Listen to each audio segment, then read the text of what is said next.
Hello everyone, welcome in our YouTube channel nursing medicos. तो guys, जैसा कि आपको पता है हम लोग बायोकेमिस्ट्री सब्जेक्ट पढ़ रहे हैं, जो कि बी फार्मा का सेकंड सेमेस्टर का सब्जेक्ट है। इसका की सब्जेक्ट कोड BP 203T है। तो आज हम लोग लेक्चर सेकंड करने वाले हैं। इसका लेक्चर फर्स्ट में हम लोग बात कर चुके थे कि बायोकेमिस्ट्री क्या होता है, इसमें हम लोग को क्या पढ़ना होता है। फिर फार्मेसी में हम लोग को बायोकेमिस्ट्री क्यों पढ़ना होता है, इसका इंपॉर्टेंस क्या है फार्मेसी फील्ड में। और यूनिट फर्स्ट की हम लोग बात किए थे, स्टार्ट किए थे यूनिट फर्स्ट बेसिकली। उसमें हम लोग बायोमोलिक्यूल्स क्या होते हैं, फिर क्लासिफिकेशन ऑफ बायोमोलिक्यूल वगैरह देखे थे कि 4 मेजर टाइप में हम लोग क्लासीफाई कर सकते हैं अगर सिलेबस के अकॉर्डिंग बात करें। Carbohydrate, protein, lipids and nucleic acid, ठीक है। और अगर जनरल वे में देखें तो दो टाइप में हम लोग क्लासीफाई करते थे, bio macromolecule and bio micromolecule, ठीक है। माइक्रोमोलिक्यूल में आपके अमीनो एसिड्स हो गए, ग्लिसरॉल्स वगैरह हो गए, ये सब आते हैं आपके। और जबकि मैक्रोमोलिक्यूल में आपका carbohydrate, protein, nucleic acid and lipids आते थे, ठीक है। तो देखो इस वीडियो में हम लोग क्या बात करने वाले हैं, जैसा कि प्रीवियस में आपको मैं बता दिया था कि हम लोग को सिलेबस कैसे यूनिट फर्स्ट में बेस्ड है कि कार्बोहाइड्रेट जब पढ़ना है तो उसका हम लोग को पहले इंट्रोडक्शन देखना है, फिर क्लासिफिकेशन, फिर केमिकल नेचर और बायोलॉजिकल रोल, ठीक है। ऐसे सिमिलरली हम लोग को प्रोटीन का करना है, न्यूक्लिक एसिड का, फिर अमीनो एसिड का, लिपिड्स का, ठीक है। फिर लास्ट में बायो एनर्जेटिक टॉपिक है उसी में। तो देखो आज हम लोग फिर स्टार्ट करने वाले हैं, वही अपना कंटिन्यू करते हैं। कार्बोहाइड्रेट पहला आपका ये कौन सा, बायो मैक्रोमोलिक्यूल, मैक्रोमोलिक्यूल, ये आपका फर्स्ट बायो मैक्रोमोलिक्यूल है, जो कि हम लोग लेक्चर सेकंड में आज स्टार्ट करने वाले हैं, जिसका हम लोग इस वीडियो में बेसिकली इंट्रोडक्शन पढ़ेंगे और क्लासिफिकेशन देखेंगे, ठीक है। इंट्रोडक्शन यानी कि कार्बोहाइड्रेट होता क्या है, इसकी डिफिनीशन क्या होती है, फिर कहाँ कहाँ पाया जाता है, जनरल फार्मूला वगैरह क्या है, ये सब। और क्लासिफिकेशन देखेंगे कि इसको हम लोग कैसे क्लासीफाई करते हैं, कैसे इसको हम लोग फर्दर डिवाइड करते हैं, ठीक है। यानी कि इसके टाइप्स क्या हैं बेसिकली। फिर अगले वीडियो में हम लोग केमिकल नेचर, यानी कि केमिकल नेचर में हम लोग को देखना होगा जैसे इसका केमिकल स्ट्रक्चर क्या है कार्बोहाइड्रेट का, इसमें आइसोमेरिज्म क्या क्या होता है, यानी कौन कौन से आइसोमर्स इसमें मिलते हैं आपको। उसके बाद फिर हम लोग को इसमें तीसरा चीज़ देखना होता है आपका केमिकल रिएक्शंस। क्या देखना होता है, केमिकल रिएक्शन। ये आपका केमिकल नेचर में बेसिकली हम लोग को देखना होता है, केमिकल नेचर में, ठीक है।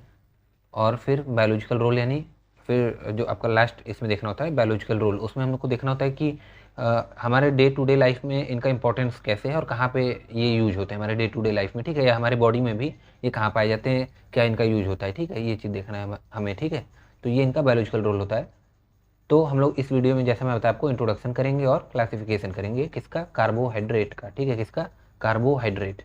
तो ठीक है यार, तो इंट्रोडक्शन से स्टार्ट करते हैं। यहाँ पे देखो पहला ये इंट्रोडक्शन टॉपिक है, तो इंट्रोडक्शन स्टार्ट करते हैं कार्बोहाइड्रेट का कि कार्बोहाइड्रेट होता क्या है, ठीक है। तो जैसा कि आपको यहाँ पे देखो स्क्रीन पे दिख रहा होगा, लिखा है कार्बोहाइड्रेट। क्या है ये, यहाँ पे लिख देता हूँ मैं, कार्बोहाइड्रेट। पहले हमेशा वर्ड को ब्रेक करके देखो कि नेम से कुछ मीनिंग निकल रहा है कि नहीं। तो देखो कार्बोहाइड्रेट मतलब क्या समझ में आ रहा है, कार्बो यानी कार्बन, और हाइड्रेट यानी सबको पता होगा H2O, नहीं पता है तो जान लो, हाइड्रेट यानी H2O, ठीक है। जैसे हाइड्रेशन, डिहाइड्रेशन वगैरह टर्म सुने होंगे कि डिहाइड्रेशन यानी बॉडी में बेसिकली वाटर की कमी होती है, ठीक है, या वाटर लॉस होता है। तो हाइड्रेशन मतलब होता है पानी, वैसे ही हाइड्रेट टर्म है उसका, ठीक है। तो हाइड्रेट मतलब होता है H2O, ठीक है। क्या होता है, H2O। और कार्बो यानी कार्बन में बताया।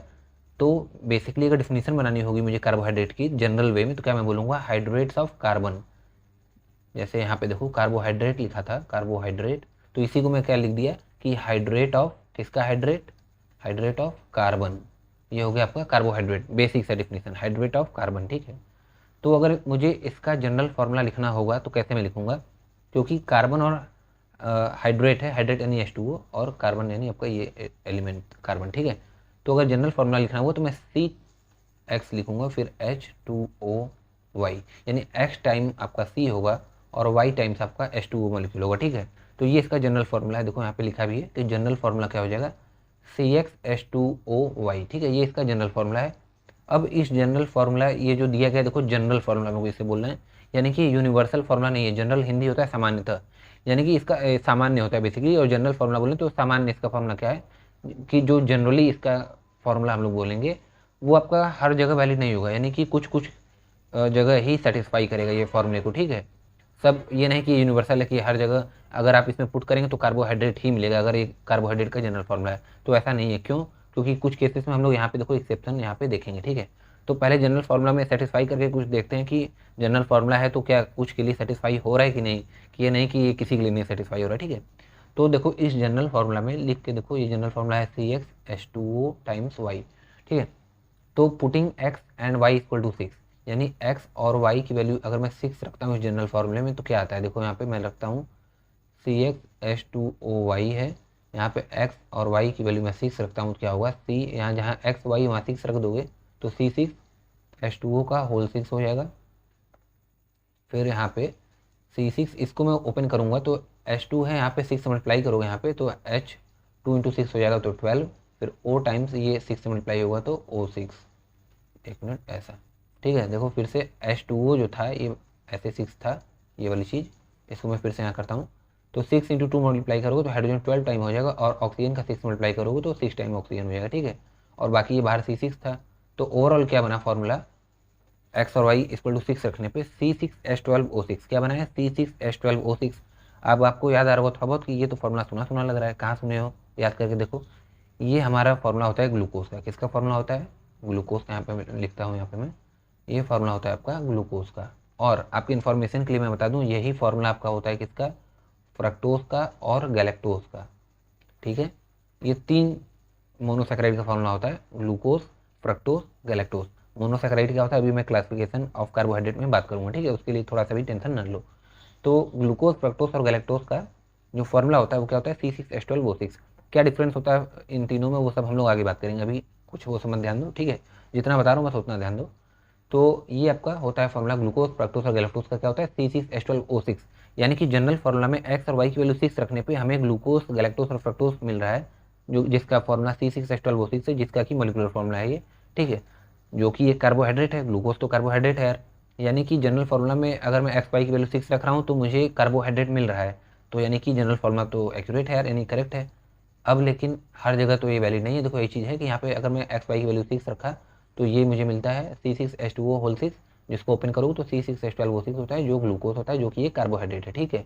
लेकिन अब एक्सेप्शन कहाँ जाता है, देखो अगर यही मैं एक्स और वाई की वैल्यू 2 रखता हूँ, क्या करता हूँ, एक्स का वैल्यू 2 और वाई की वैल्यू 2 मैं रखता हूँ, तो क्या होगा, यहाँ पे देखो मैं पुट करता हूँ CXH2O होल वाई था, तो एक्स एंड वाई की वैल्यू अगर मैं 2 रखता हूँ दोनों की वैल्यू तो हो जाएगा C2H2O का होल 2। अब इसको ओपन करता हूँ, इसको मल्टीप्लाई करके अंदर, तो C2H2 का 2 से मल्टीप्लाई करोगे बाहर तो H4 हो जाएगा, 2 2 या 4, फिर O का 2 से मल्टीप्लाई करो तो O2, तो ये C2H4O2। और अगर इसको मैं थोड़ा सा अरेंज फॉर्म में लिखूँ तो ये होता है CH3COOH। कैसे, देखो 1 2, 2 कार्बन है तो 2, फिर 3 1 4, 4 हाइड्रोजन है तो 4 लिख दोगे और 2 ऑक्सीजन है तो 2 लिख दोगे। तो C2H4O2 यही फॉर्मूला बन रहा है, जो कि ओपन करने पे क्या बन रहा है, CH3COOH का फॉर्मूला बन रहा है। अब CH3COOH भी सुना है आपको, कहाँ सुने हो आप लोग, ये एसिटिक एसिड का फॉर्मूला है, किसका फॉर्मूला है, एसिटिक एसिड का फॉर्मूला है ये। अब ध्यान से सोच बताओ मुझे, एसिटिक एसिड का कार्बोहाइड्रेट है, एसिटिक एसिड आपको मीठा लगता है, मतलब सिंपल सी बात है, एसिटिक एसिड जो है ये तो एसिड है ना यार, कार्बोहाइड्रेट तो है नहीं, ठीक है। तो ये आपका कार्बोहाइड्रेट नहीं है, क्या लिखता हूँ मैं यहाँ पे, कार्बोहाइड्रेट नहीं है, ठीक है। तो अब ये कार्बोहाइड्रेट नहीं है, तब यार मतलब कि अगर एक्स और वाई की वैल्यू 2 रखने पे मुझे एसिटिक एसिड मिल रहा है जनरल फार्मूला में, कार्बोहाइड्रेट में एक्स वाई की वैल्यू 2 रख रहा हूँ मैं, तो कार्बोहाइड्रेट नहीं मिल रहा है मुझे, एसिटिक एसिड मिल रहा है, जो कि कार्बोहाइड्रेट नहीं है, ठीक है। तब यानी कि यहाँ पे तो फॉर्मूला फेल हो जाता है यार, है कि नहीं।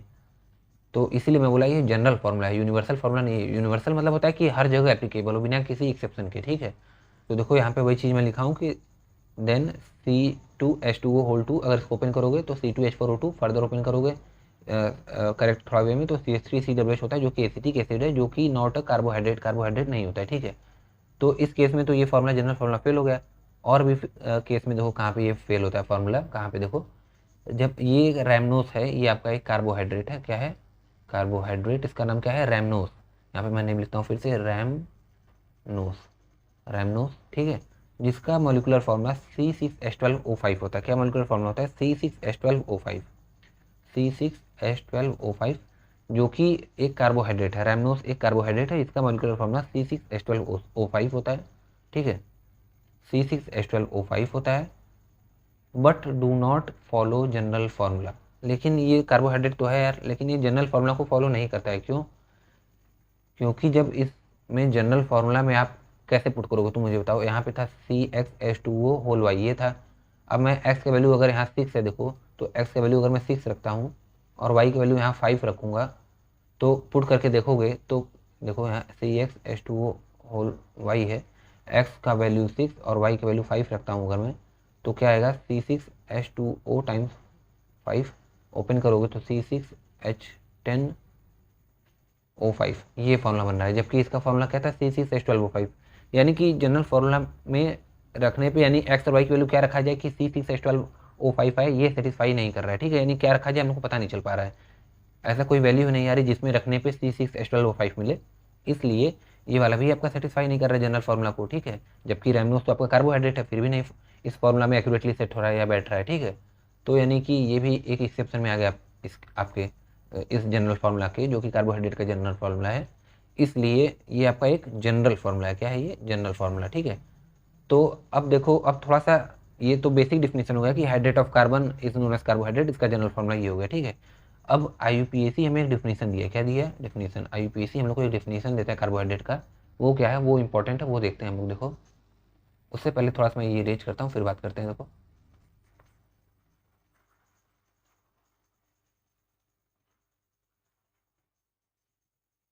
देखो यहाँ पे तो IUPAC हम लोग को क्या डिफिनेशन देता है, यहाँ पे लिखा है कि द कार्बोहाइड्रेट्स में बी डिफाइंड एज, कार्बोहाइड्रेट को तुम कैसे डिफाइन करोगे, IUPAC हम लोग को बता रहा है कि carbohydrate may be defined as, क्या कैसे डिफाइन करोगे, as optically active polyhydroxy aldehyde और कीटोन और the compound which produces such unit on hydrolysis. अब देखो इसमें कितना टर्म है, पहला तो ऑप्टिकली एक्टिव, फिर पॉलीहाइड्रोक्सी, देन एल्डिहाइड, कीटोन, फिर हाइड्रोलिसिस, इतना ये टर्म है, इसको समझ लोगे यानी तब आपको डेफिनेशन समझ में आ जाएगा, इजी सी बात है, ठीक है। तो आप समझते हैं पहले कि the carbohydrate may be defined as may be defined as optically active. तो ऑप्टिकली एक्टिव क्या होता है ये समझो। देखो ऑप्टिकली एक्टिव यानी ये आपका ऑप्टिकल आइसोमर की बात हो रही है, ऑप्टिकल आइसोमर, ठीक है, ऑप्टिकल आइसोमर। ये ऑप्टिकल आइसोमर आप लोग, जब मैं आपको आइसोमेरिज्म टॉपिक पढ़ा रहा था, जो कि फार्मास्यूटिकल ऑर्गेनिक केमिस्ट्री का फर्स्ट यूनिट था, लास्ट टॉपिक उसमें आइसोमेरिज्म, तो उसमें हम लोग स्ट्रक्चरल आइसोमर और स्टीरियो आइसोमर में क्लासीफाई किए थे आइसोमेरिज्म को, यानी कि आइसोमर को, ठीक है। तो मैं आपसे बताया था कि हम लोग स्ट्रक्चरल आइसोमर को उस वीडियो में डिटेल में पढ़े थे, उसके टाइप्स को, लेकिन मैं आपसे बताया था कि जो स्टीरियो आइसोमर है वो आपको पढ़ना है pharmaceutical organic chemistry third part में, यानी कि फोर्थ सेमेस्टर में पढ़ना था, आपका सिलेबस में सेकंड सेमेस्टर के नहीं था वो, ठीक है, इसलिए वहाँ पे हम लोग पढ़े नहीं थे उसको। तो जहाँ जहाँ देखो जरूरत पड़ रही है जिस जिस टॉपिक की, वहीं पे हम लोग कवर करते चलते हैं, ठीक है। जैसे ऑप्टिकल आइसोमर की थोड़ा बात हुई तो क्या होता है मैं आपको बता देता हूँ। तो देखो ऑप्टिकल आइसोमर क्या होता है, इसमें ये ऑप्टिकल एक्टिविटी की बात कर रहा है, तो ऑप्टिकल आइसोमर आपका किसका टाइप है, ये स्टीरियो आइसोमर को जब फर्दर क्लासीफाई करोगे तो ऑप्टिकल आइसोमर और ज्योमेट्रिकल आइसोमर मिलता है, यानी होता है, ठीक है। तो ऑप्टिकल आइसोमर जो कंपाउंड दिखाते हैं उनके पास कार्बन जो होता है वो बेसिकली कैसा होना चाहिए, कायरल कार्बन, क्या होना चाहिए, कायरल कार्बन। यानी कि अगर ऑप्टिकली एक्टिव की मैं बात करूं, जो कंपाउंड ऑप्टिकली एक्टिव होगा उसके पास कायरल कार्बन होगा ही होगा, यानी ऑप्टिकली एक्टिव होने के लिए किसी कंपाउंड को उसके पास कायरल कार्बन होना चाहिए। अब देखो अब तब आ रहा है कायरल कार्बन, क्या आ रहा है, कायरल, CHIRL, कायरल कार्बन, ये क्या होता है ये समझ लो पहले, ठीक है। तो कायरल कार्बन कब बोलोगे किसी कार्बन को, जब देखो यहाँ पे डेफिनेशन भी लिखा हुआ है, कायरल कार्बन मीन्स क्या होता है, एज एन एसिमेट्रिक कार्बन, एक एसिमेट्रिक कार्बन होगा atom having attached with 4 different type of atom और ग्रुप ऑफ एटम, ऐसा कार्बन जो कि पहली बात तो sp3 हाइब्रिडाइज्ड हो, क्या हो, sp3 हाइब्रिडाइज, यानी कि 4 सिग्मा बॉन्ड हो, उसमें कितने सिग्मा बॉन्ड, 4 सिग्मा बॉन्ड, यानी कि 4 सिग्मा बॉन्ड, ठीक है। तो sp3 हाइब्रिडाइज हो, और कार्बन क्योंकि कार्बन टेट्रावैलेंट कंपाउंड होता है, यानी कि टेट्रावैलेंट आपका यानी 4 वैलेंसी शो करता है, 4 बॉन्ड बनाता है बेसिकली, ठीक है। तो यानी कि चारों जो बॉन्ड वो बनाएगा वो अलग अलग डिफरेंट एटम से बनाना उसको पड़ेगा अगर उसे कायरल कार्बन होना है, ठीक है। यानी कि अगर मैं बात करूँ थोड़ा सा एग्जांपल लेके देखो, ये देखो ये आपको मैं एग्जांपल देता हूँ यहाँ पे देखो ये कार्बन जो है 4 बॉन्ड शो किया है, देखो 4 बॉन्ड फॉर्म किया है ऐसे ऐसे, पहला बॉन्ड हाइड्रोजन से, दूसरा यहाँ पे हाइड्रोजन से, तीसरा यहाँ पे क्लोरीन से, चौथा बॉन्ड ब्रोमीन से। क्या अब ये कायरल कार्बन है, कायरल कार्बन नहीं है, कैसे, क्योंकि डिफिनेशन में था कि with 4 different type of atom, जो आपका कार्बन बॉन्ड बनाए वो चारों अलग अलग ग्रुप होने चाहिए, ठीक है, अलग अलग एटम होने चाहिए।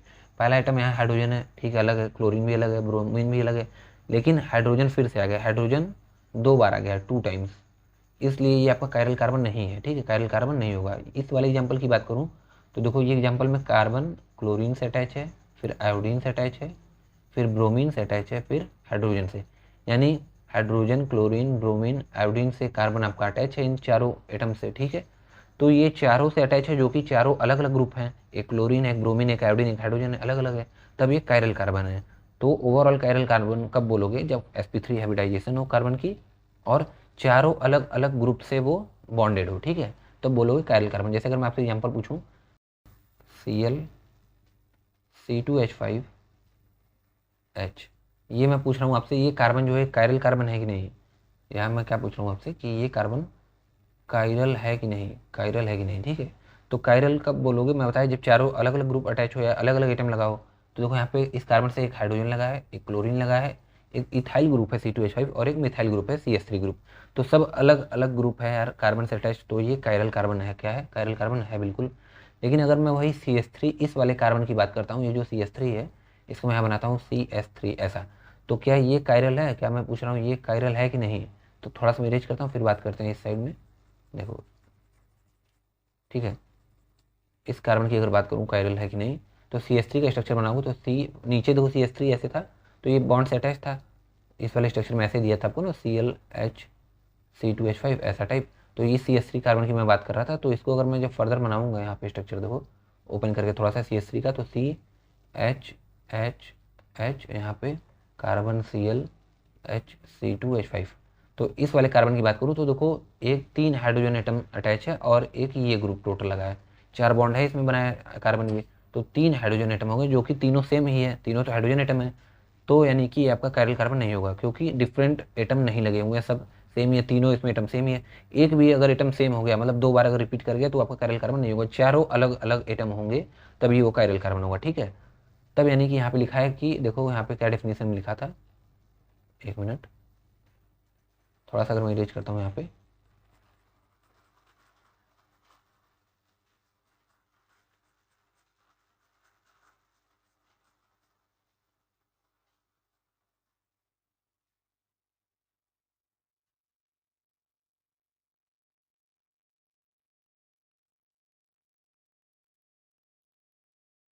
ठीक है। तो देखो ऑप्टिकली एक्टिव, यहाँ पे मैं आपको जो बता रहा था कि ऑप्टिकली एक्टिव होने के लिए किसी कंपाउंड को उसके पास कायरल कार्बन होना चाहिए। कैसा कार्बन, कायरल कार्बन उसके पास होना चाहिए। और कायरल कार्बन क्या होता है अभी मैं समझा दिया आपको। तो लेकिन ये तभी पॉसिबल है, मतलब तभी वो कंपाउंड ऑप्टिकली एक्टिव होगा जब उसमें 1 कायरल कार्बन होगा। कितने, 1 कायरल कार्बन। अगर किसी कंपाउंड में एक कायरल कार्बन है तो वो हमेशा ऑप्टिकली एक्टिव होगा। क्या मैं बोला हूँ ध्यान से समझो, अगर 1 कायरल कार्बन है देन द compound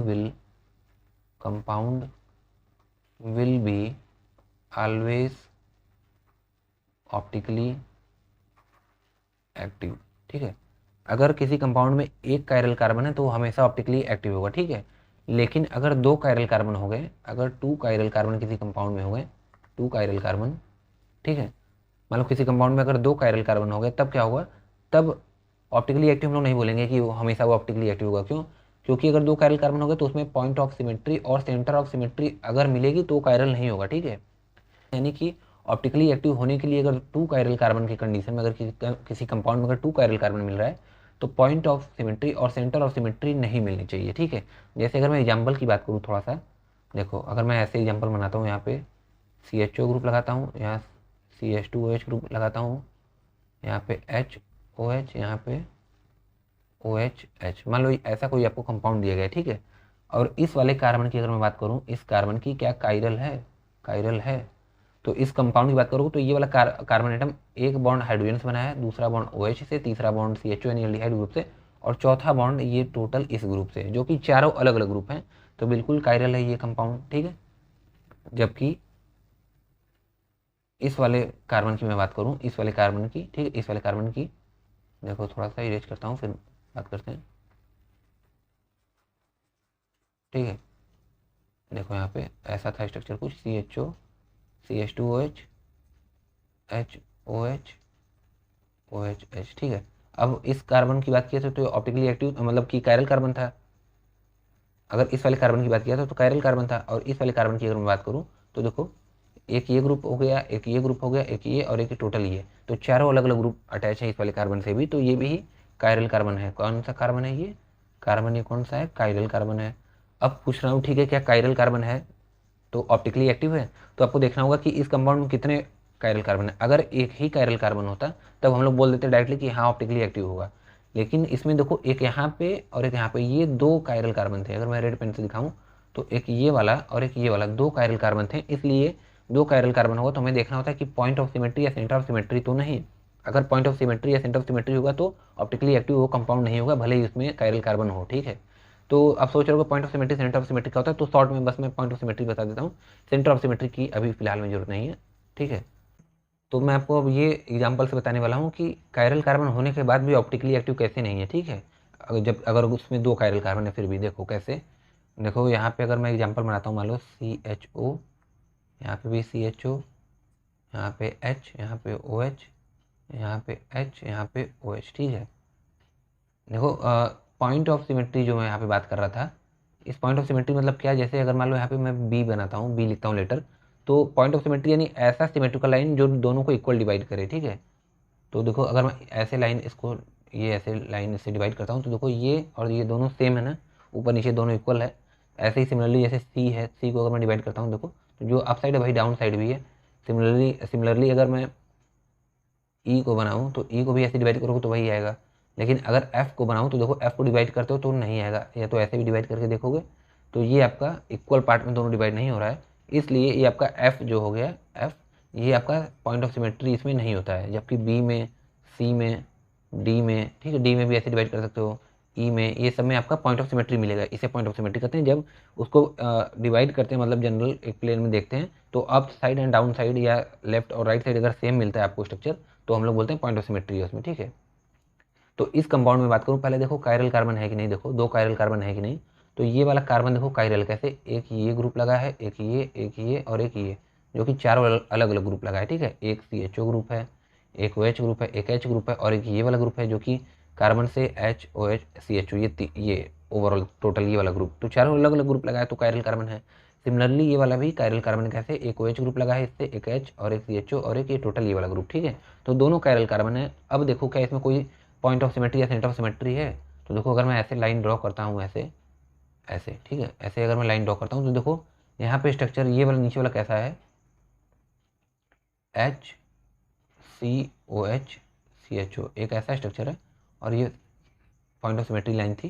फिर सिमिलरली HCOH वही कंपाउंड देखो मिला। ये centre of symmetry, point of symmetry अगर लाइन है, देखो सेंटर ऑफ सिमेट्री में से आपको रिंग वाले स्ट्रक्चर मिलेगा, किसमें, रिंग वाले में। ठीक है, तो अगर पॉइंट ऑफ सिमेट्री है कि नहीं, तो देखो इस लाइन के अप साइड ये HCOH ग्रुप जो ओवरऑल लगा है वही सिमिलरली यहाँ नीचे भी है। ठीक है, दोनों सेम है, तो यानी कि पॉइंट ऑफ सिमेट्री तो मिल रहा है इसमें, इसलिए ये ऑप्टिकली एक्टिव नहीं होगा। ठीक है, इतना डिटेल में हमको जरूरत नहीं थी, फिर भी मैं थोड़ा सा एक्सप्लेन कर रहा था तो इसलिए मैं आपको समझा दिया। ठीक है, तो देखो अब ऑप्टिकली एक्टिव होने के लिए, यानी कि अगर कंपाउंड में किसी एक कायरल कार्बन है तो वो ऑप्टिकली एक्टिव हमेशा होगा। ठीक है, तो यानी कि ऑप्टिकली एक्टिव कब बोलेंगे, जब उसमें कायरल कार्बन प्रेजेंट होगा। जनरली हम उस कंपाउंड को ही मान के चल रहे हैं जिसमें एक कायरल कार्बन हो। ठीक है, इसलिए मैं डायरेक्ट बोल रहा हूँ कि अब कि क्या ऑप्टिकली एक्टिव होने के लिए कायरल कार्बन होना चाहिए उसमें। ठीक है, और कोई कंपाउंड ऑप्टिकली एक्टिव कब होगा, देखो कायरल कार्बन तो होगा ही, और अगर वो प्लेन पोलराइज्ड लाइट को, किसको, प्लेन पोलराइज्ड लाइट PPL को रोटेट कर दे। कैसे रोटेट कर दे, अगर PPL को तुम अगर ऑर्गेनिक सोल्यूशन पास करते हो, किसमें, ऑर्गेनिक सोल्यूशन पास करते हो, ऑर्गेनिक सोल्यूशन क्योंकि कार्बोहाइड्रेट की बात करें तो इसमें हम लोग शुगर रखेंगे इस सोल्यूशन में, शुगर। ठीक है, मान लो इसमें शुगर सोल्यूशन है, तो अगर PPL को तुम शुगर सोल्यूशन से पास करते हो और ये PPL को अगर क्लॉकवाइज और एंटी क्लॉकवाइज डायरेक्शन में अगर रोटेट करता है इसको, PPL को बेसिकली, तब हम लोग बोलेंगे कि वो कंपाउंड ऑप्टिकली एक्टिव है। ठीक है, अब नया कॉन्सेप्ट क्या है, देखो मैं क्या बता रहा था यहाँ पे कि अगर प्लेन पोलराइज्ड लाइट, शॉर्ट में PPL को अगर हम लोग शुगर सोल्यूशन से पास करते हैं और वो उस PPL को क्लॉकवाइज या एंटी क्लॉकवाइज डायरेक्शन में अगर रोटेट करते तो हम लोग बोलेंगे वो ऑप्टिकली एक्टिव है। ठीक है, यानी कि वो अगर देखो क्लॉकवाइज रोटेट करता है तो उसको हम लोग टर्म देते हैं डेस्टो रोटेटरी, और एंटी क्लॉकवाइज रोटेट करता है तो उसे बोलते हैं हम लोग लिवो रोटेटरी। ठीक है, तो ऑप्टिकली एक्टिव होगा अगर वो रोटेट कर रहा है, अगर PPL को, अगर रोटेट नहीं कर रहा है, अगर डू नॉट रोटेट PPL, अगर PPL को रोटेट नहीं कर रहा है शुगर सोल्यूशन में पास करने के बाद किसी भी डायरेक्शन में, तो हम लोग क्या बोलेंगे, वो कंपाउंड क्या है, ऑप्टिकली इनएक्टिव। ध्यान से सुनो, वो कंपाउंड ऑप्टिकली इनएक्टिव होगा अगर वो प्लेन पोलराइज्ड लाइट को अगर बेसिकली रोटेट नहीं कर रहा होगा। ठीक है, तो ये यार थोड़ा सा हो गया है, कि ऑप्टिकली एक्टिव वगैरह क्या होता है, ठीक है। अब हम लोग बात करने वाले हैं, देखो दूसरा टर्म यहाँ पे है क्या, पॉलीहाइड्रोक्सी। देखो यार डेफिनेशन को समझने के लिए थोड़ा सा अगर टर्म वगैरह आपका क्लियर रहेगा तो काफ़ी अच्छे से आपको ये डेफिनेशन क्लियर रहेगी, ठीक है। तो अब अगला टर्म है, देखो ऑप्टिकली एक्टिव क्लियर हो गया। अब पॉलीहाइड्रोक्सी क्या होता है, नाम से ही समझ आ रहा है, पॉली यानी मेनी यानी ढेर सारा, तो या मोर देन वन बोल सकते हो। और हाइड्रोक्सी यानी कौन सा ग्रुप, O H group, hydroxy, hydroxy यानी ओ एच ग्रुप, यानी अगर more than one O H group होगा, more than one O H group, यानी कि मेनी ओ एच ग्रुप अगर प्रेजेंट होगा किसी भी कंपाउंड में और वो कंपाउंड ऑप्टिकली एक्टिव होगा और उसमें फंक्शनल ग्रुप अगर एल्डिहाइड और कीटोन प्रेजेंट होगा, तब हम लोग बोलेंगे वो कार्बोहाइड्रेट है, ठीक है। अब डेफिनेशन आपको समझ में आ रहा होगा थोड़ा थोड़ा क्या, कि हम लोग किसी भी कंपाउंड को कार्बोहाइड्रेट कब बोलेंगे, कार्बोहाइड्रेट, पहला कंडीशन कि वो ऑप्टिकली एक्टिव होना चाहिए, क्या होना चाहिए, ऑप्टिकली एक्टिव। दूसरा पॉलीहाइड्रोक्सी यानी कि more than one O H group, उसमें एक ओ एच ग्रुप से ज़्यादा मिले, यानी कि बोलो many O H group, simply many O H group. जैसे पॉली फंक्शनल ग्रुप में आपको पढ़ाया था, यानी more than one functional group, तो पॉली फंक्शनल ग्रुप। सिमिलरली अगर पॉलीहाइड्रोक्सी यानी more than one O H group या मेनी ओ एच ग्रुप, ठीक है। और तीसरी कंडीशन क्या है, इसमें कोई एक फंक्शनल ग्रुप होगा एल्डिहाइड और कीटोन टाइप, ठीक है, ऐसा कोई फंक्शनल ग्रुप होगा, तब हम लोग बोलेंगे कि वो कंपाउंड कार्बोहाइड्रेट है। अब थोड़ा सा आपको डेफिनेशन ज़्यादा क्लियर हुआ होगा, ठीक है। और the compound which produces such unit on hydrolysis, hydrolysis यानी क्या, ब्रेक डाउन, क्या होता है, break down, break down in the presence of इसके वाटर के प्रेजेंस में अगर ब्रेक डाउन कर रहे हो किसी भी कंपाउंड का, तो हम लोग हाइड्रोलिसिस बोलते हैं। देखो अगर मैं यहाँ थोड़ा सा इरेज करके लिखूँ फिर से, यहाँ पे देखो हाइड्रोलिसिस, लिसिस यानी होता है ब्रेक डाउन, ब्रेक डाउन, ठीक है, और हाइड्रो यानी वाटर, तो ब्रेक डाउन वाटर के प्रेजेंस में अगर किसी कंपाउंड का कर रहे हो तो वो हाइड्रोलिसिस होता है। यानी कि the compound which produces such unit on hydrolysis, ऐसे कंपाउंड जिसको ब्रेक डाउन करने पे वाटर के प्रेजेंस में अगर वो ऑप्टिकली एक्टिव या ऑप्टिकली एक्टिव पॉलीहाइड्रोक्सी एल्डिहाइड और कीटोन टाइप दे रहा है अगर स्ट्रक्चर, तो हम लोग बोलेंगे वो कार्बोहाइड्रेट है, ठीक है। ये आपका हो गया कार्बोहाइड्रेट का डिफिनेशन अकॉर्डिंग टू IUPAC, ये जो कि मोस्ट एक्यूरेट डिफिनेशन है, ठीक है। जनरली जो हम लोग ऊपर डिफिनेशन बात की है कि हाइड्रेट ऑफ द कार्बन, ये और उसका जनरल फॉर्मूला, ये एक बेसिक सा डिफिनेशन है। जो मोस्ट एक्यूरेट डिफिनेशन है वो क्या बोलता है कार्बोहाइड्रेट का, कि carbohydrate may be defined as optically active polyhydroxy aldehyde और कीटोन और the compound which produces such unit on hydrolysis, ठीक है। तो देखो अब कायरल कार्बन वगैरह क्या होगा हम लोग बात कर चुके हैं, और वही चीज़ देखो मैं यहाँ पे लिख दिया हूँ कि पॉलीहाइड्रोक्सी यानी more than one OH group having aldehyde और कीटोन ग्रुप, एल्डिहाइड ग्रुप यानी CHO ग्रुप, कीटोन यानी C डबल बॉन्ड O, यहाँ पे R, यहाँ पे R डैश, दोनों साइड से कार्बन की चेन होगी, ठीक है। जैसे एग्जाम्पल की बात करूँ, ग्लूकोज का स्ट्रक्चर जब बनाओगे तो ग्लूकोज का स्ट्रक्चर ऐसा होता है CHO, इसे हम लोग फिशर प्रोजेक्शन स्ट्रक्चर कहते हैं, ऐसा CHO HOH OH H H OH फिर HOH और यहाँ पे CH2OH, ये हो गया ग्लूकोज का स्ट्रक्चर, ठीक है। इसमें देखो ग्लूकोज, क्योंकि आपको पता है ग्लूकोज क्या है, ये देखो ग्लूकोज का स्ट्रक्चर है ग्लूकोज, और ग्लूकोज में आपको पता है ये कार्बोहाइड्रेट होता है, इतना तो सबको पता है यार, ग्लूकोज कार्बोहाइड्रेट है, ठीक है। तो कार्बोहाइड्रेट में मैं बताया कि पॉलीहाइड्रोक्सी होना चाहिए, पॉलीहाइड्रोक्सी एल्डिहाइड या कीटोन फंक्शन ग्रुप भी होना चाहिए और ऑप्टिकली एक्टिव होना चाहिए। तो क्या ग्लूकोज जो है हमारा कार्बोहाइड्रेट है, क्या ये डेफिनेशन को फॉलो कर रहा है, ये देखो। तो पहला कंडीशन कि ऑप्टिकली एक्टिव होना चाहिए, तो देखोगे तो ग्लूकोज में ये 4 जो कार्बन है ऑप्टिकली एक्टिव होते हैं। कैसे ऑप्टिकली एक्टिव, जैसे अगर इस वाले कार्बन की मैं सिमिलरली वैसे ही बाकी 3 का देख लेना, जैसे इस कार्बन की बात करूँ तो इस वाले कार्बन में देखो एक ग्रुप ये लगा है, अलग अलग चारों अगर डिफरेंट ग्रुप लगे हैं कार्बन से तो ऑप्टिकली एक्टिव बोलेंगे हम लोग, ठीक है। तो एक ये ग्रुप हो गया, देखोगे, और पॉइंट ऑफ सिमेट्री इसमें नहीं मिलेगा, ठीक है, पॉइंट ऑफ सिमेट्री इसमें नहीं मिलेगा, इसलिए बात कर रहे हैं कि ऑप्टिकली एक्टिव होगा। क्योंकि आपके माइंड में आ रहा होगा कि भैया ऑप्टिकली एक्टिव तो ये होगा कि अगर उसमें एक कायरल कार्बन होगा तभी हम लोग डायरेक्ट बोल सकते हैं करेक्ट वे में कि ऑप्टिकली एक्टिव होगा, इसमें तो दो दो क्या, दो से ज़्यादा इसमें कंपाउंड प्रेजेंट है, पॉइंट ऑफ सिमेट्री कंडीशन देखना होगा, तो इसमें कोई पॉइंट ऑफ सिमेट्री आपको नहीं मिलेगी। जब आप ऐसे डिवाइड करके देखोगे ना, जैसे ए है यहाँ ए दोनों साइड मिल रहा है, तब ये पॉइंट ऑफ सिमेट्री हो गया। जैसे ए को डिवाइड करते हो ऐसे ऐसे ऐसे या ऐसे ऐसे डिवाइड कर रहे हो तो पॉइंट ऑफ सिमेट्री मिल रहा है, ठीक है। तो इसमें नहीं होगा ऐसा। ए में अच्छा पॉइंट ऑफ सिमेट्री बता रहा हूँ तो देखो ऐसे नहीं बताओगे, क्यों, क्योंकि ऊपर साइड ऐसा बच रहा है नीचे ऐसा बच रहा है, ठीक है। जबकि अगर ए को ऐसे डिवाइड करते हो तुम ऐसे, तो देखो दो हाफ वे में ऐसे डिवाइड हो जाएगा ए, ठीक है, ऐसा। तो ये पॉइंट ऑफ सिमेट्री इसमें ऐसे वर्टिकल लाइन से मिलती है, ठीक है। तो इसमें ऐसा ग्लूकोज में ऐसा पॉइंट ऑफ सिमेट्री नहीं मिलता है, इसलिए ऑप्टिकली एक्टिव है। इसमें 4 कायरल कार्बन है, कैसे, एक ये ग्रुप है, एक ये ग्रुप, एक ये ग्रुप और एक इतना ये वाला ग्रुप, तो चारों अलग अलग ग्रुप हैं, तो ये कायरल कार्बन हो गया। सिमिलरली बात करोगे तो चेक कर लेना, ऐसे ऐसे ऐसे ये चारों कायरल कार्बन हो गए आपके, ठीक है। तो कायरल कार्बन यानी कि ऑप्टिकली एक्टिव हो गया अब ये कंपाउंड। दूसरा कंडीशन क्या है कि पॉलीहाइड्रोक्सी यानी more than one OH group है कि नहीं, तो देखो एक OH ग्रुप, दूसरा, तीसरा, चौथा और ये पांचवा, मतलब 4 से 5 OH ग्रुप आपको मिल रहे हैं, ये भी कंडीशन सेटिस्फाई है।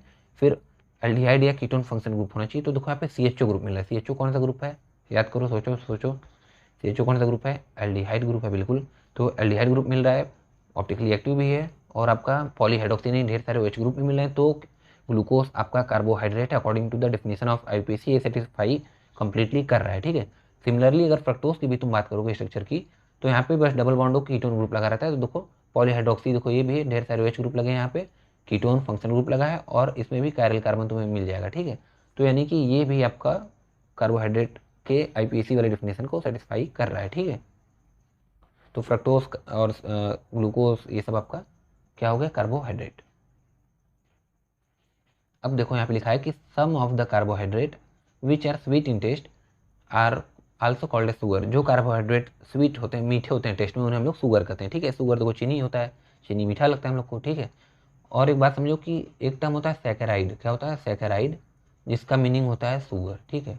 इसलिए मैं पहले ही बता दिया, क्योंकि देखो यहाँ पे जब क्लासिफिकेशन करोगे तो देखो यहाँ पे मोनोसैकेराइड, बाईसैकेराइड, ओलिगोसैकेराइड में डाईसैकेराइड, टेट्रासैकेराइड, ट्राईसैकेराइड वगैरह टर्म सुनोगे। तो सैकेराइड मतलब हम लोग टर्म यूज करते हैं, सैकेराइड मतलब हो जाता है मीनिंग इसका शुगर, ठीक है। तो some of the carbohydrate which are, some of the carbohydrate meaning समझो, यानी सेंटेंस को समझो, कुछ ही कार्बोहाइड्रेट होते हैं, ये नहीं सभी कार्बोहाइड्रेट मीठे होते हैं, ऐसा कुछ नहीं होता है। Some of the carbohydrate which are sweet in taste are also called a sugar, उन्हें शुगर भी कहते हैं। Most common sugar used in our home, हमारे घर में सबसे ज़्यादा कॉमन शुगर किसे यूज करते हैं, किसे यूज किया जाता है, चीनी को यूज किया जाता है, जिसका नेम होता है सुक्रोज। क्या होता है, सुक्रोज, सुक्रोज यानी चीनी। ये सबसे ज़्यादा यूज किए जाने वाले घर में कार्बोहाइड्रेट होता है, जो कि एक डाइसैकेराइड होता है। ये क्या होता है अभी हम लोग आगे बात करेंगे। इसका फॉर्मूला जान लो, मॉलिक्यूलर फॉर्मूला होता है क्या, ये आपको पता होगा, C12H22O11, ये चीनी का फॉर्मूला होता है, C12H22O11, जिसको सुक्रोज कहते हैं, जो कि एक डाइसैकेराइड है। ये क्या होता है डाइसैकेराइड वगैरह अभी आगे बात करेंगे, ठीक है। तो मोस्ट कॉमन शुगर हमारे होम में सुक्रोज होता है, and the sugar present in milk is known as lactose. अब आपको ये बात समझना होगा, आपको अगर मैं आपसे पूछूं कि कार्बोहाइड्रेट क्या मिल्क में मिलता है, तो सोच के बताओ आप लोग। इसका आंसर है यस, कार्बोहाइड्रेट मिल्क में मिलता है। क्योंकि कार्बोहाइड्रेट में आपको बताया कुछ कार्बोहाइड्रेट मीठे होते हैं, जिसको हम लोग शुगर बोलते हैं। तो मिल्क में शुगर मिलता है, कौन सा, जिसे हम लोग मिल्क शुगर बोलते हैं, बेसिकली मिल्क शुगर, उसका नाम होता है लैक्टोज। क्या मिलता है, लैक्टोज। आपको ये पता होगा कि लैक्टोज मिलता है, लेकिन लैक्टोज भी आपका एक कार्बोहाइड्रेट है। तो ओवरऑल मिल्क में आपका कार्बोहाइड्रेट मिलता है, कौन सा कार्बोहाइड्रेट, लैक्टोज, जो कि आपका एक डाइसैकेराइड है, ठीक है। सिमिलरली अब देखो ये कंप्लीट हो गया इंट्रोडक्शन ऑफ कार्बोहाइड्रेट, ठीक है, जिसमें हम लोग कार्बोहाइड्रेट का जनरल फार्मूला वगैरह, general definition, IUPAC definition, accurate वाला क्या होता है, फिर एग्जांपल वगैरह बात की है, क्या क्या जनरल हमारे घरों में मिलता है शुगर वगैरह, ठीक है। तो ये बात कर ली। और अगर आपको और देखना है तो जैसे माल्टोस होता है, माल्टोस कार्बोहाइड्रेट है, ये आपका वीट में मिलता है, किसमें, गेहूँ में माल्टोस मिलता है, ठीक है। ये भी आपका एक डाइसैकेराइड है। तो अब डाइसैकेराइड बार बार आ रहा है टर्म, तो डाइसैकेराइड, मोनोसैकेराइड वगैरह क्या होता है, उसको जानने से पहले या उसको जानने के लिए हम लोग को क्लासिफिकेशन पढ़ना होगा कार्बोहाइड्रेट का। तो अब हम लोग टॉपिक पे पहुंच भी गए हैं, क्लासिफिकेशन ऑफ कार्बोहाइड्रेट, यानी कि कार्बोहाइड्रेट को तुम कैसे क्लासीफाई करोगे, ठीक है। तो थोड़ा सा मैं इरेज करता हूँ, फिर बात करते हैं, ठीक है, क्योंकि लिखने के लिए थोड़ा सा चाहिए होता है जगह, तो जगह बनाया जाए, ठीक है।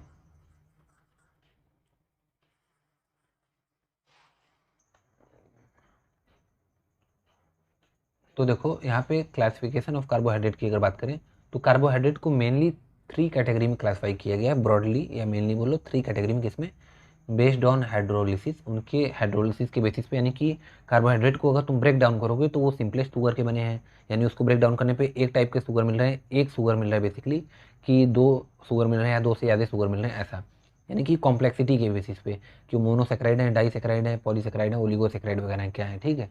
तो बेस्ड ऑन हाइड्रोलिसिस के बेसिस पे, बेस्ड ऑन रिएक्टिविटी के बेसिस पे, उनके रिएक्टिविटी के बेसिस पे, कि वो आपके रिएजेंट वगैरह, यानी Tollens reagent, Fehling reagent, Benedict reagent वगैरह से रिएक्ट कर रहे हैं, यानी रिड्यूस कर रहे हैं उन्हें कि नहीं, उनके बेसिस पे। तो on the basis of reactivity, फिर on the basis of carbon atom, कितने कार्बन एटम प्रेजेंट हैं कार्बोहाइड्रेट में, उनके बेसिस पे हम लोग इसको क्लासीफाई करते हैं। तो मेनली कार्बोहाइड्रेट को शॉर्ट में हम लोग कार्ब्स लिखते हैं। तो कार्बोहाइड्रेट को 3 टाइप में ब्रॉडली डिफाइन कैटेगराइज किया गया, किसमें किसमें या क्लासीफाई किया है, बेस्ड ऑन किसमें, बेस्ड ऑन हाइड्रोलिसिस, उनको वाटर प्रेजेंस में ब्रेक डाउन करोगे तो सिंपलेस्ट शुगर से बने, यानी एक शुगर उसमें ब्रेक डाउन करने में मिल रहा है कि 2 शुगर मिल रहा है कि 3 4 5 6 7 8 9 10 कि 10 से ज़्यादा शुगर मिल रहे हैं, ठीक है। तो बेस्ड ऑन हाइड्रोलिसिस, फिर based on reactivity, based on किस पे, रिएक्टिविटी पे, यानी वो रिएक्ट कर रहे हैं कि नहीं, बेसिकली रिड्यूस कर रहे हैं कि नहीं रिएजेंट को, टीआर, बीआर और एफआर को शॉर्ट में अगर बोलूँ, टॉलरेंस रिएजेंट को शॉर्ट में टीआर, बेनेडिक्ट को बीआर, सिमिलरली फेलिन रिएजेंट को एफआर, ठीक है। अभी आगे बात करते हैं। फिर तीसरा जो है based on number of carbon atom, कितने कार्बन एटम होंगे कार्बोहाइड्रेट में उसके बेसिस पे, ठीक है। कितने कार्बन एटम होंगे आपके कार्बोहाइड्रेट में उनके बेसिस पे, और कौन से उसमें बेसिकली फंक्शनल ग्रुप लगे हैं उसके बेसिस पे, ठीक है। तो पहला वाला जो टाइप है बेस्ड ऑन हाइड्रोलिसिस, इसको हम लोग फर्दर क्लासीफाई करते हैं, क्योंकि अब हाइड्रोलिसिस तुम कर रहे हो ब्रेक डाउन वाटर के प्रेजेंस में कार्बोहाइड्रेट का, तो मोनोसेक्राइड देगा या तो ओलिगोसेक्राइड या तो पॉलीसेक्राइड, क्या, या तो मोनोसेक्राइड यानी सेक्राइड यानी शुगर, यानी कि एक शुगर मिलेगा ब्रेक डाउन करने पे, जिसको हम लोग फर्दर तो ब्रेक नहीं कर सकते, या तो ओलिगोसेक्राइड यानी कि 2 से 10 शुगर मिलेगा, 2 से 10 यूनिट ऑफ शुगर, ठीक है। ओलिगो यानी 2 to 10 यूनिट आपका शुगर मिलेगा ब्रेक डाउन करने पे, ठीक है। या तो पॉलीसेक्राइड, पॉलीसेक्राइड यानी मोर देन 10, 10 से ज़्यादा मिलेगा आपको यूनिट शुगर का। सिमिलरली अभी ये सब क्या होता है देखो डिफिनीशन अभी डिटेल में हम लोग बात करेंगे, अभी बस ओवरऑल ऊपर से एक बार ओवरव्यू ले लो कि कैसे क्लासीफाई ये सब, ठीक है। तो और रिएक्टिविटी के बेसिस पे रिड्यूसिंग शुगर और नॉन रिड्यूसिंग शुगर में हम लोग क्लासीफाई करते हैं, और बेस्ड ऑन कार्बन एटम में जैसे एल्डो हेक्सोस, एल्डो पेंटोस, कीटो हेक्सोस, कीटो पेंटोस, ये सब टाइप अभी आगे बात करते हैं, ठीक है। तो पहला वाला टाइप जो है इसका बेस्ड ऑन हाइड्रोलिसिस, ये इसको अब डिटेल में बात करते हैं, ठीक है। तो देखो बेस्ड ऑन हाइड्रोलिसिस, हाइड्रोलिसिस के बेसिस पे अगर बात करें तो 3 टाइप होता है शुगर का, 3 टाइप मिलता है आपको। पहला मोनोसेक्राइड, दूसरा ओलिगोसेक्राइड, तीसरा पॉलीसेक्राइड, ठीक है। तो मोनोसेक्राइड क्या होता है, मोनो यानी सिंगल, सेक्राइड यानी शुगर, यानी कि ऐसे कार्बोहाइड्रेट जिसको ब्रेक करने पे एक शुगर मिले, यानी कि सिंपलेस्ट शुगर फॉर्मेट हो, ठीक है। यानी कि एक शुगर मिल रहा है तो अब उसको तो फर्दर तुम हाइड्रोलाइज नहीं कर सकते, ठीक है, यानी डज नॉट हाइड्रोलाइज फर्दर, अब उसको और ब्रेक डाउन करोगे फिर से वाटर के प्रेजेंस में, अगर एक बार ब्रेक हो चुका है तो फर्दर वो ब्रेक डाउन नहीं होगा। जैसे अगर मैं एग्जांपल बात करूँ, ग्लूकोज हो गया, फ्रक्टोज हो गया, गैलेक्टोज हो गया, ये तीनों आपका सिंपलेस्ट शुगर है, यानी कि तीनों मोनोसेक्राइड है, यानी कि 1 शुगर, यानी कि 1 यूनिट शुगर का मिलता है, 1 यूनिट ऑफ शुगर, इसमें 1 यूनिट मिलता है, इसको फर्दर ब्रेक डाउन नहीं कर सकते। जबकि अगर ओलिगोसेक्राइड की बात करूँ देखो, तो इसको जब ब्रेक डाउन करोगे तो इसमें प्रोड्यूस 2 to 10 यूनिट, 2 से 10 यूनिट किसका, मोनोसेक्राइड यूनिट इसमें मिलेगा, ठीक है, ऑन हाइड्रोलाइज, उसको ब्रेक डाउन करने पे, ठीक है। यानी कि अब तुम मुझे बताओ, अगर ओलिगोसेक्राइड में 2 से 10 यूनिट तक मिल रहा है, यानी कि या तो 2 शुगर मिलेगा तो हम लोग उसे डाइसेक्राइड बोलेंगे, डाई यानी 2, सेक्राइड यानी शुगर। सिमिलरली 3 शुगर मिल रहा है, 3 यूनिट शुगर का, तो ट्राइसेक्राइड बोलोगे, ट्राई यानी 3, सेक्राइड यानी शुगर। सिमिलरली टेट्रासेक्राइड, पेंटासेक्राइड, हेक्सासेक्राइड, हेप्टासेक्राइड, ऑक्टासेक्राइड, नोनासेक्राइड और डेकासेक्राइड, ठीक है। तो ये आपके 10 शुगर तक यानी 2 to 10 यूनिट तक आपके देते हैं, ठीक है। अगर 1 यूनिट दे रहा है तो आपका मोनोसेक्राइड, 2 से 10 यूनिट दे रहा है तो ओलिगोसेक्राइड, और मोर देन 10 यूनिट दे रहा है, 10 यूनिट से ज़्यादा तो पॉलीसेक्राइड, ठीक है। तो अब मुझे बात बताओ, अगर मान लो ओलिगोसेक्राइड अगर 2 यूनिट दे रहा है तो उसे डाइसेक्राइड बोलोगे, ठीक है। तो क्या डाइसेक्राइड को फर्दर हाइड्रोलाइज कर लोगे कि नहीं, यानी फर्दर ब्रेक डाउन कर लोगे कि नहीं। अगर डाइसेक्राइड है मान लो जैसे सुक्रोस, सुक्रोस आपका मैं अगर आपको बताऊं कि ये एक डाइसेक्राइड शुगर है, डाइसेक्राइड शॉर्ट में लिखता हूँ, ये एक डाइसेक्राइड है, तो क्या इसको अगर मैं फर्दर हाइड्रोलाइज करता हूँ, ब्रेक डाउन करता हूँ वाटर के प्रेजेंस में, तो क्या ये ब्रेक डाउन होगा, तो बिल्कुल, क्योंकि डाइसेक्राइड है। तो इससे तो सिंपलेस्ट फॉर्म होगा कि ये अब 2 शुगर इसमें मिलेगा तो अलग अलग ही ब्रेक डाउन हो जाएगा, अलग अलग शुगर में एक एक। तो जब सुक्रोज को ब्रेक डाउन करोगे तो क्या मिलेगा आपको, पहला ग्लूकोज मिलेगा, क्या, ग्लूकोज, और दूसरा मिलता है आपको फ्रक्टोज, ठीक है। तो क्या मिलता है आपको, ग्लूकोज और फ्रक्टोज। जब हम लोग सुक्रोज को ब्रेक डाउन करेंगे वाटर के प्रेजेंस में, यानी हाइड्रोलाइज करेंगे बेसिकली, तो ग्लूकोज और फ्रक्टोज मिलता है, ठीक है। तो ग्लूकोज अब आपका एक मोनोसेक्राइड है और फ्रक्टोज भी आपका एक मोनोसेक्राइड है। अब ये मोनोसेक्राइड फर्दर डिवाइड नहीं होंगे, यानी फर्दर ब्रेक डाउन नहीं होंगे, ठीक है, क्योंकि ये अपने सिंपलेस्ट फॉर्म में आ चुके हैं। अब फर्दर तो ब्रेक डाउन होगा नहीं, क्योंकि यही सिंपलेस्ट फॉर्म है शुगर का, ठीक है। यानी कि ये मोनोसेक्राइड है, ये क्या है, मोनोसेक्राइड, ये भी आपका मोनोसेक्राइड है। और दोनों मोनोसेक्राइड किससे बॉन्डेड होते हैं, एक मोनोसेक्राइड और दूसरा मोनोसेक्राइड आपका, मोनोसेक्राइड यहाँ पे ग्लाइकोसिडिक लिंकेज से बॉन्ड होते हैं, किससे, ये आपका ग्लाइकोसिडिक बॉन्ड बोल रहे हो या ग्लाइकोसिडिक लिंकेज है, ग्लाइकोसिडिक लिंकेज से दोनों मोनोसेक्राइड जुड़े होते हैं। सिमिलरली पॉलीसेक्राइड में भी जितने भी आपके सिंपलेस्ट शुगर हैं, मोनोसेक्राइड जो हैं वो ग्लाइकोसिडिक लिंकेज से जुड़े होते हैं, ठीक है। तो देखो डाइसेक्राइड में आपका सुक्रोज में जैसा कि बता दिया, फिर माल्टोस, लैक्टोस वगैरह, ये सब आपका होता है क्या, डाइसेक्राइड। सिमिलरली लैक्टोज को जब तुम ब्रेक डाउन करोगे, लैक्टोज जो कि मिल्क शुगर है, अभी बात की हम लोग, तो ये आपका देता है ग्लूकोज, ब्रेक डाउन करोगे तो ग्लूकोज प्लस गैलेक्टोज देता है, ठीक है। क्या देता है? ग्लूकोज और गैलेक्टोज। तो यानी लैक्टोज को भी हाइड्रोलाइज कर सकते हैं क्योंकि डाइसेक्राइड है, तो अलग अलग अपने मोनोसेक्राइड में सिंपलेस्ट फॉर्म में ब्रेक डाउन होगा जो कि ग्लूकोज और गैलेक्टोज मिलेगा। सिमिलरली अगर 3 यूनिट शुगर का दे रहा है, अगर ऐसे कार्बोहाइड्रेट जो ब्रेक डाउन होने पे 3 यूनिट दे रहे हैं, उन्हें ट्राइसेक्राइड बोलोगे। और उसका एग्जाम्पल की बात करूँ तो रेफिनोस हो गया। क्या हो गया? रेफिनोस। एग्जाम्पल वगैरह थोड़ा याद कर लो, ठीक है। 3 यूनिट जो देते हैं शुगर ट्राइसेक्राइड, उनका एग्जाम्पल रेफिनोस। 2 यूनिट का हो गया सुक्रोस, माल्टोस, लैक्टोस। 1 यूनिट जो देते हैं शुगर के यानी सिंपलेस्ट फॉर्मेट होते हैं जो मोनोसेक्राइड होते हैं, वो आपका ग्लूकोस हो गया, गैलेक्टोस हो गया, फ्रक्टोस हो गया, ठीक है, ये सब। अब देखो पॉलीसेक्राइड की अगर मैं बात करूँ तो which yield large number of monosaccharide on hydrolysis. ऐसे कार्बोहाइड्रेट जिनको ब्रेक डाउन करने पे लार्ज नंबर ऑफ यानी ढेर सारे आपको मोनोसेक्राइड यूनिट मिले। कौन सी यूनिट? मोनोसेक्राइड, जो कि सिंपलेस्ट फॉर्म ऑफ शुगर है, ठीक है। तो ढेर सारी मिलेगी। अब क्या, अगर मान लो कोई कार्बोहाइड्रेट है, वो ब्रेक डाउन कर रहे हैं हम लोग उसको, ठीक है। तो अगर ब्रेक डाउन कर रहे हो, मान लो अगर 8 यूनिट मिल रही है, तो क्या वो पॉलीसेक्राइड है? क्योंकि उसमें 8 यूनिट मिल रही है यार, ठीक है, मोनोसेक्राइड की। तो क्या वो पॉलीसेक्राइड है? नहीं, वो ओलिगोसेक्राइड में आएगा। क्यों? ओलिगोसेक्राइड में 2 से 10 यूनिट तक, अगर 2 से 10 यूनिट तक शुगर की ब्रेक डाउन करने पर मिल रही है तो ओलिगोसेक्राइड में आएगा, और 10 यूनिट से ज़्यादा अगर मिल रही है तब आपका पॉलीसेक्राइड में आएगा। जैसे एग्जाम्पल की बात करूँ, स्टार्च वगैरह है, ग्लाइकोजन वगैरह हो गया, ये सब सेलुलोज वगैरह, ये सब काफ़ी लंबे लंबे पॉलीमर होते हैं आपके मोनोसेक्राइड के, ठीक है। स्टार्च में आपका ग्लूकोज होता है, ग्लूकोज का ये बना होता है, ग्लूकोज इसका मोनोमर होता है, स्टार्च आपका पॉलीमर होता है, ठीक है। तो सिमिलरली पॉलीसेक्राइड क्या होगा कि जिसको ब्रेक डाउन करने पे लार्ज नंबर ऑफ मोनोसेक्राइड मिले हाइड्रोलिसिस करने पे, इसको फर्दर 2 टाइप में क्लासिफाई करते हैं, होमोपॉलीसेक्राइड और हेट्रोपॉलीसेक्राइड। तो होमो यानी सब पता है सबको, होमो यानी सिमिलर, हेट्रो यानी डिफरेंट। तो होमोपॉलीसेक्राइड यानी कि ऐसे पॉलीसेक्राइड जिसको ब्रेक डाउन करने पे सेम टाइप ऑफ मोनोसेक्राइड मिल रहा हो। सेम टाइप यानी कि अगर स्टार्च को ब्रेक डाउन करोगे तुम तो ग्लूकोज ही तुम्हें मिलेगा, जितने भी मोनोसेक्राइड यूनिट होंगे सब ग्लूकोज करेंगे, ग्लूकोज ग्लूकोज ग्लूकोज ग्लूकोज ऐसे जुड़े होंगे सब, ठीक है, ग्लाइकोसिडिक लिंकेज से। तो ब्रेक डाउन करने पे पॉलीसेक्राइड को, जो कि स्टार्च है आपका, तो ग्लूकोज मिल रहा है, यानी कि ग्लूकोज ही बस मोनोमर है उसमें, तो ये आपका होमोसेक्राइड, होमोपॉलीसेक्राइड में आएगा। क्यों? क्योंकि सेम टाइप के मोनोमर से बना हुआ है, ठीक है, होमो यानी सेम। सिमिलरली हेट्रोपॉलीसेक्राइड की बात करूँ, जैसे अगर पेप्टिडोग्लाइकन हो गया, अगार अगार हो गया, ये सबको ब्रेक डाउन करोगे तो एक से ज़्यादा मोनोमर होंगे। जैसे अगर मान लो एग्जाम्पल मैं बस सपोज करूँ, कोई एक्स कंपाउंड है जो कि कार्बोहाइड्रेट है और ये पॉलीसेक्राइड है, ठीक है। इसको ब्रेक करने पे मान लो ग्लूकोज मिल रहा है और फ्रक्टोज मिल रहा है, ढेर सारे ग्लूकोज और फ्रक्टोज के यूनिट से ये मिलके बन रहा है ये पॉलीसेक्राइड, तो ये हेट्रोपॉलीसेक्राइड होगा। क्यों? क्योंकि ग्लूकोज फ्रक्टोज दोनों अलग अलग है, 2 के कॉम्बिनेशन से, ढेर सारे कॉम्बिनेशन से ये बना है, तो हेट्रो यानी डिफरेंट डिफरेंट, इसमें ब्रेक डाउन करने पे मोनोसेक्राइड मिल रहा है, तो ये हेट्रोपॉलीसेक्राइड होगा, ठीक है। अगर मैं थोड़ा सा डिफिनेशन लिखूँ तो इरेज करता हूँ फिर, क्योंकि आपको यार मुझे नोट्स भी देना होता है, तो थोड़ा सा डिफिनेशन अगर लिख दूँ। अगर देखो जो भी डाउट आ रहा हो उसको कमेंट कर देना लास्ट में, ठीक है, क्योंकि लाइव तो चल नहीं रहा यार, उसलिए मैं थोड़ा सा आपका जो इंस्टेंट डाउट होगा तो देख नहीं पाऊंगा, तो बाकी अगर जो भी डाउट होगा कमेंट कर देना, ठीक है, मैं उसको क्लियर करने की पूरी कोशिश करूँगा। तो हेट्रोपॉलीसेक्राइड में क्या होगा, इसको ये polysaccharide different types of monosaccharide से बना होगा, monosaccharide different type of monosaccharide का बना होगा, जबकि होमोपॉलीसेक्राइड सेम टाइप ऑफ मोनोसेक्राइड से बना हुआ, सेम टाइप ऑफ मोनोसेक्राइड से, ठीक है। जैसे अगर होमोपॉलीसेक्राइड की बात करूँ तो स्टार्च, ग्लाइकोजन, सेलुलोज। स्टार्च आपका बना होता है ग्लूकोज से, बस ग्लूकोज का मोनोमर होता है, इसमें ढेर सारे ग्लूकोज के कॉम्बिनेशन से बनता है, तो होमोपॉलीसेक्राइड हो गया। हेट्रोपॉलीसेक्राइड में जैसे पेप्टिडोग्लाइकन, अगर अगर वगैरह हो गए, ये सब इसका एग्जाम्पल हो गया, ठीक है। अब देखो एक चीज़ कि मोनोसेक्राइड जो है and oligosaccharide are sweet in taste. क्या हुआ कि मोनोसेक्राइड और ओलिगोसेक्राइड दोनों मीठे लगते हैं टेस्ट में, ठीक है। So called as sugar. अब मैं बताया जो मीठे लगते हैं उनको शुगर बोलोगे, तो मोनोसेक्राइड और डाइसेक्राइड से लेके डेकासेक्राइड तक, यानी कि ओवरऑल ओलिगोसेक्राइड, ये दोनों आपको मीठे लगते हैं टेस्ट में, तो इसे हम लोग शुगर बोलते हैं, ठीक है। बट बट लेकिन पॉलीसेक्राइड जो है आपका is not sweet in taste.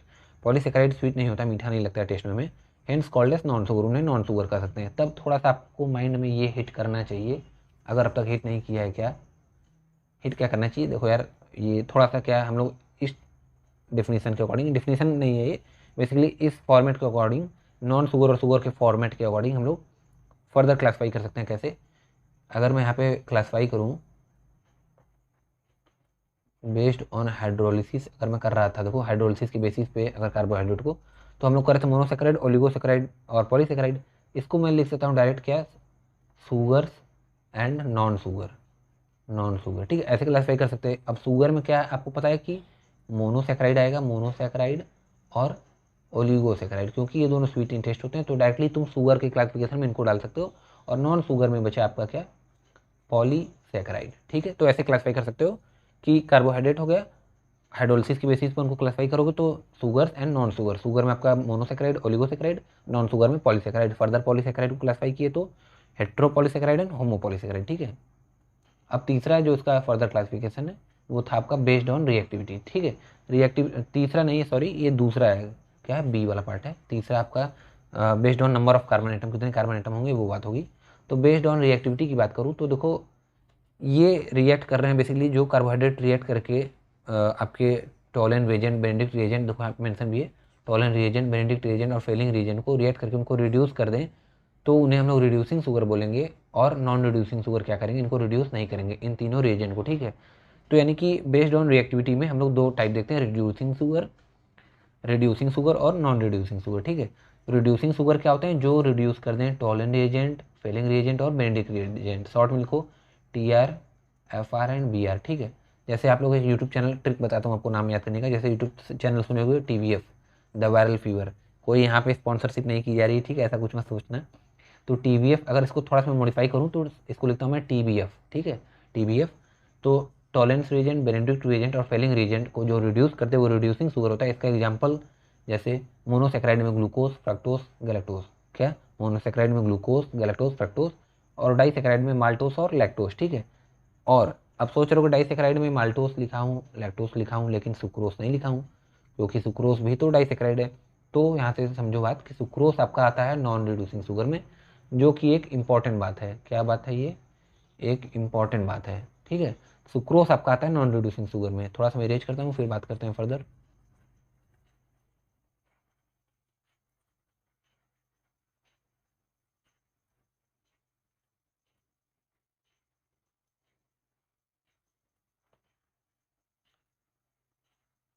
तो देखो सुक्रोज आपका क्या होता है, ये नॉन रिड्यूसिंग शुगर, ठीक है, नॉन रिड्यूसिंग शुगर में आता है ये।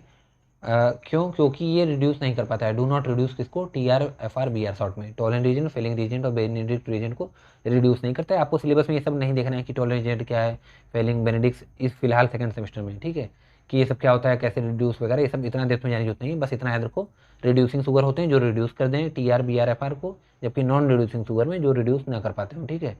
और इसका एग्जांपल नॉन रिड्यूसिंग शुगर में याद रख लो सुक्रोस, बस ये इतना याद रख लो, सुक्रोस आता है नॉन रिड्यूसिंग शुगर में, ये इंपॉर्टेंट बात है, ठीक है। तो अब तीसरा क्लासिफिकेशन क्या है, based on number of carbon atom. तीसरा क्या है, थोड़ा सा देखो यार, कट गया ये, फिर से लिखता हूँ, अंडरलाइन करता हूँ, based on number of carbon atom, कितने कार्बन एटम मिल रहे हैं कार्बोहाइड्रेट में, उसके बेसिस पे। तो मान लो नंबर ऑफ कार्बन एटम अगर 3 मिल रहे हैं और उस कार्बोहाइड्रेट में अल्डिहाइड फंक्शनल ग्रुप लगा है, तो क्या टर्म दोगे, एल्डो ट्राईओस। कैसे दिए देखो, अगर एल्डिहाइड ग्रुप है और 3 कार्बन है और बेसिकली कार्बोहाइड्रेट है, और कार्बोहाइड्रेट शुगर होता है, most of the carbohydrate are sugar यानी स्वीट इन टेस्ट। तो कैसे नाम दोगे, एल्डिहाइड है तो शॉर्ट में लिखना है एल्डो, एल्डिहाइड ग्रुप है तो एल्डो, 3 कार्बन था तो ट्राई, और शुगर के लिए टर्म यूज करते हैं क्या, ओस। यहाँ पे देखो मेंशन है ओस is use for sugar, sugar के लिए हमेशा ओस टर्म यूज करोगे। तो एल्डो ट्राई ओस, तो क्या नाम हो गया, एल्डो ट्राईओस। तो यार काफ़ी अच्छी बात है यार, आप लोग तो तुरंत पकड़ लिए कि कैसे नाम इसका लिखना है, एल्डो ट्राईओस। अब अगर मैं आपसे पूछता हूँ 4 कार्बन एटम मान लो है, 4 कार्बन एटम, तब क्या लिखोगे इसका नाम, जिस कार्बोहाइड्रेट में 4 कार्बन एटम होगा, ठीक है। ये नहीं बोल रहा हूँ कि 4 यूनिट्स ऑफ शुगर होंगी, 4 यूनिट ऑफ शुगर होंगी अगर, तो हम लोग बोलेंगे उसको क्या है, टेट्रासेक्राइड। मैं बोल रहा हूँ 4 कार्बन होगा अगर उस कार्बोहाइड्रेट में, और एल्डिहाइड फंक्शनल ग्रुप होगा एल्डिहाइड, तो क्या लिखोगे, एल्डिहाइड के लिए मैं बताया एल्डो टर्म यूज करना है, एल्डो, 4 कार्बन के लिए टेट्रा लिखते हो, और शुगर है तो ओस, तो एल्डो टेट्रोस इसका नेम हो जाएगा। सिमिलरली देखो 4 का एल्डो टेट्रोस, ऐसे 5 के लिए एल्डो, क्योंकि एल्डिहाइड ग्रुप लगा है यहाँ पे देखो CHO ग्रुप, पेंट 5 के लिए, ओ शुगर के लिए, सिमिलरली 6 के लिए एल्डो हेक्सोस। सिमिलरली अगर कीटोन ग्रुप लगा हुआ तो यहाँ एल्डोस, एल्डिहाइड में एल्डो लिख रहे थे, कीटोस में, कीटोन ग्रुप में कीटो लिख देना है। तो कीटो ट्राइओस 3 कार्बन के लिए, कीटोन ग्रुप लगा है 4 कार्बन और शुगर है तो कीटो टेट्रोस, कीटो पेंटोस, कीटो हेक्सोस सिमिलरली हो जाएगा, ठीक है। अब थोड़ा सा अगर मैं एक बात आपसे बताऊँ, आपको एक बात कि आपका जो यहाँ पे देखो, आपको जो ग्लूकोज होता है, ग्लूकोज, इसका अगर मैं स्ट्रक्चर बनाता हूँ तो CHO, OH। अगले वाले वीडियो में हम लोग अच्छे से बात करेंगे ये सब स्ट्रक्चर कैसे बन रहा है, ठीक है। इसका साइक्लिक स्ट्रक्चर, बोट और चेयर स्ट्रक्चर मिलता है ग्लूकोज का, फिर ये फिशर प्रोजेक्शन स्ट्रक्चर कैसे बनता है सब बात करेंगे, ठीक है। तो HOH HOH ये ग्लूकोज का स्ट्रक्चर है, देखो CH2OH। तो इसमें अगर मैं बात करूँ कितने कार्बन काउंट करोगे, तो रेड पेन से अगर मैं दिखाऊँ आपको, तो देखो यहाँ पे 1 2 3, ये देखो बॉन्ड लाइन नोटेशन, यानी बॉन्ड लाइन नोटेशन से ज़्यादा एक्यूरेट बोलोगे ये फिशर प्रोजेक्शन स्ट्रक्चर है, ठीक है। तो 1 2 3 4 5 6, टोटल 6 कार्बन, कितने कार्बन 6 कार्बन। और ये एल्डिहाइड फंक्शनल ग्रुप CHO लगा है, तब इसका अगर मुझे नाम लिखना हुआ based on number of carbon atom के अकॉर्डिंग, तो नाम क्या लिखोगे ग्लूकोज का, आप लोग मुझे बताओ क्या लिखोगे। अब देखो कैसे लिखोगे, क्योंकि 6 कार्बन है और एल्डिहाइड फंक्शन ग्रुप लगा है, तो एल्डिहाइड के लिए मैं बताया एल्डो लिखना, जैसे यहाँ लिख रहे थे एल्डो ट्राइओस, एल्डो टेट्रोस, तो एल्डो लिखे शॉर्ट में, एल्डिहाइड को एल्डो। 6 कार्बन था तो इसके लिए हेक्स लिखे। और शुगर है आपका बेसिकली ये ग्लूकोज, तो शुगर के लिए ओस लिखते हैं यहाँ पे जैसे लिखा था, तो ओस लिख दोगे। तो एल्डो हेक्सोस ग्लूकोज का दूसरा नाम हो गया, क्या हो गया एल्डो हेक्सोस। इसको ग्लूकोज को ही डेक्सट्रोस भी कहते हैं।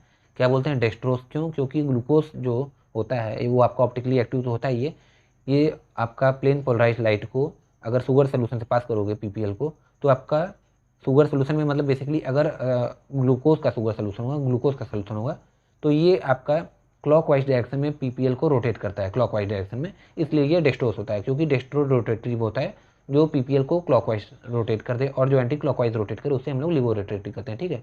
डेक्स्ट्रो रोटेटरी को प्लस से रिप्रेजेंट करते हैं, लिवो को माइनस से रिप्रेजेंट करते हैं, ठीक है। तो यानी एल्डो हेक्सोस इसका नाम होता है ग्लूकोज का दूसरा, और इसको हम लोग डेक्सट्रोस भी कहते हैं, क्या डेक्सट्रोस, क्योंकि ये PPL को क्लॉकवाइज डायरेक्शन में रोटेट करता है, डेक्स्ट्रो रोटेटरी होता है, ठीक है। तो मैं होप करता हूँ आपको यार ये वीडियो समझ में आई होगी, और ऐसे ही मिलते हैं अपने नेक्स्ट इंटरेस्टिंग वीडियो में, और उसमें हम लोग बात करने वाले हैं क्या, केमिकल नेचर। थोड़ा सा अगर मैं इरेज करूँ यहाँ पे, तो क्या बात करने वाले हैं, देखो केमिकल नेचर किसका, कार्बोहाइड्रेट का। उसके बाद उसी वीडियो में हम लोग बात कर लेंगे, ज़्यादा लंबी वीडियो नहीं बनाते हुए उसी में बात कर लेंगे बायोलॉजिकल रोल किसका, कार्बोहाइड्रेट का। फिर उसके बाद प्रोटीन का, अमीनो एसिड का, लिपिड वगैरह का देख के फिर बायोएनर्जेटिक टॉपिक पे हम लोग आएंगे, ठीक है। तो यार मिलते हैं ऐसे ही इंटरेस्टिंग अगले वीडियो में। तब तक के लिए अगर चैनल को सब्सक्राइब नहीं किया तो सब्सक्राइब कर दो, वीडियो को लाइक शेयर कर देना, और जो भी डाउट है लास्ट में कमेंट कर देना। मेन आपका इंपॉर्टेंट ये बात है कि जो भी डाउट होगी फर्दर इस वीडियो से रिलेटेड या प्रीवियस किसी भी वीडियो से रिलेटेड मेरे, तो आप कमेंट बॉक्स में कमेंट कर देना, ठीक है। मैं पूरी कोशिश करूँगा उसको सॉल्व करने के लिए। तो मिलते हैं नेक्स्ट वीडियो में, तब तक के लिए ओके बाय।